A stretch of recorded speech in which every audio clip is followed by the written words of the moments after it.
Hello हमारे प्यारे दोस्तों, आप सभी का कंपटीशन एग्जाम में स्वागत है। आज हम सुभाष चंद्र बोस के बारे में जानेंगे कि सुभाष चंद्र बोस जी का जन्म कहाँ हुआ था, इनके पिता का नाम क्या था, इनके माता का नाम क्या था, यह आज़ादी की लड़ाई में इनकी क्या भूमिका थी। चलिए शुरू करते हैं। सुभाष चंद्र बोस का जन्म 23 जनवरी 1897 को हुआ था। 18 अगस्त 1945 ईस्वी में इनकी मृत्यु हुई थी। भारत के स्वतंत्रता संग्राम के अग्रणी तथा सबसे बड़े नेता थे। द्वितीय विश्व युद्ध के दौरान अंग्रेजों के खिलाफ लड़ने के लिए उन्होंने जापान के सहयोग से आज़ाद हिंद फौज का गठन किया। उनके द्वारा दिया गया जय हिंद का नारा भारत का राष्ट्रीय नारा बन गया। तुम मुझे खून दो, मैं तुम्हें आज़ादी दूंगा का नारा भी उनका था, जो उस समय अत्यधिक प्रचलन में आया।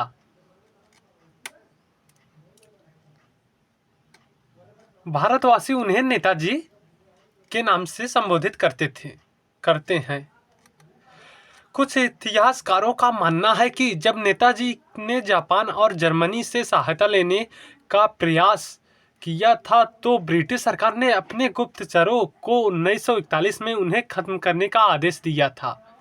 नेताजी ने 5 जुलाई 1943 को सिंगापुर के टाउन हॉल के सामने सुप्रीम कमांडर सर्वोच्च सेनापति के रूप में सेना को संबोधित करते हुए दिल्ली चलो का नारा दिया और जापानी सेना के साथ मिलकर ब्रिटिश व कॉमनवेल्थ सेना से बर्मा सहित इम्फाल और कोहिमा में एक साथ जमकर मोर्चा लिया।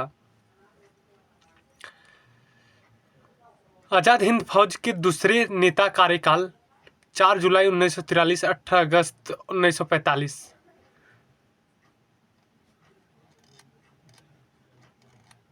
इक्कीस अक्टूबर 1943 को बोस ने आज़ाद हिंद फौज के सर्वोच्च सेनापति की हैसियत से स्वतंत्र भारत की अस्थायी सरकार बनाई, जिसे जर्मनी, जापान, फिलीपींस, कोरिया, चीन, इटली, मांचुको और आयरलैंड सहित 11 देशों की सरकारें ने मान्यता दी थी। जापान ने अंडमान और निकोबार द्वीप समूह इस अस्थायी सरकार को दे दिए।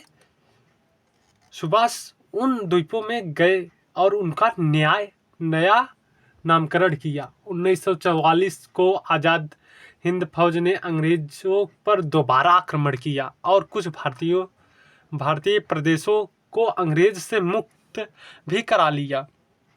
कोहिमा का युद्ध 4 अप्रैल 1944 से 22 जून 1944 तक लड़ा गया। एक भयंकर युद्ध था।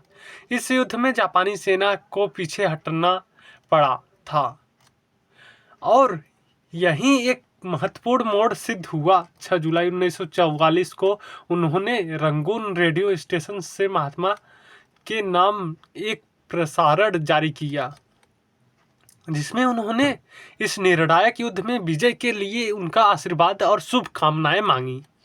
नेताजी की मृत्यु को लेकर आज भी विवाद है। जहां जापान में प्रति वर्ष 18 अगस्त को उनका शहीद दिवस धूमधाम से मनाया जाता है, वहीं भारत में रहने वाले उनके परिवार के लोगों का आज भी यह मानना है कि सुभाष की मौत 1945 में नहीं हुई, वे उसके बाद रूस में नज़रबंद थे।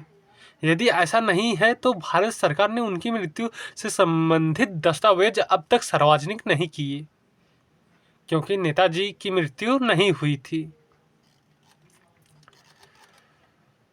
16 जनवरी 2014 गुरुवार को कलकत्ता उच्च न्यायालय ने नेताजी के लापता होने की सुनवाई, लापता होने के रहस्य से जुड़ी खुफिया दस्तावेज को सार्वजनिक करने की मांग वाली जनहित याचिका पर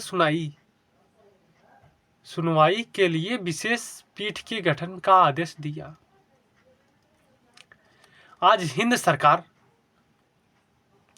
75 वर्ष पूर्ण होने पर इतिहास में पहली बार वर्ष 2018 में भारत के प्रधानमंत्री नरेंद्र मोदी ने लाल किला पर तिरंगा फहराया। 23 जनवरी 2021 को नेताजी की 125वीं जयंती है, जिसे भारत सरकार ने निर्णय के तहत पराक्रम दिवस के रूप में मनाया गया। 8 सितंबर 2022 को नई दिल्ली में राजपथ, जिसका नामकरण कर्तव्य पथ किया गया वो है, पर नेताजी का विशाल प्रतिमा का अनावरण किया गया। जन्म और पारिवारिक जीवन के बारे में हम नेक्स्ट वीडियो में जानेंगे। जय हिंद, जय भारत।